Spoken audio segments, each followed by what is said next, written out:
ఏంటి 94%ఏనా? ఇంకో 4% తెచ్చుకుంటే ఏమయ్యారో?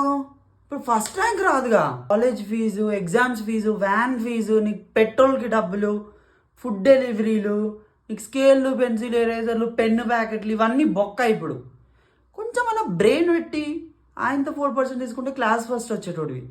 ఛీ, వీని హాస్టల్లో వారద్దాం ఎక్కడన్నా, ఏదైనా గవర్నమెంట్ హాస్టల్లో వారేస్తే కానీ వీనికి పేరెంట్స్ విలువ తెలియదు.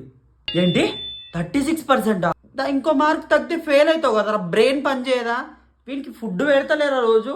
ఫుడ్ బ్రాల్ రప్పలు తింటుంటా, బ్రెయిన్ పని చేయదా నీకు అసలు? 36% ఏంటి? మన వంశంలో అందరికీ first rank, second rank, third ర్యాంకులు ఉన్నాయి. అరే బేవర్స్ ఆడున్నాడు. చదువు 10th తర్వాత చదువు కంపల్సరీ మానిపిస్తాను నేను. బర్లు ఎడ్లు కాసుకుందు తాత దగ్గరికి పోయి. అరే ఛీ, ఇప్పుడు బర్త్డేకి డ్రెస్ లేదు, ఏం లేదు, మూలకోయి కూసోపా. ఏంటన్నా 45%? బాగా వచ్చినాయే. పిచ్చోడా, నీ ఏజ్లో ఉన్నప్పుడు నేను 2-3 సబ్జెక్టులు ఫెయిల్ అయ్యేటది.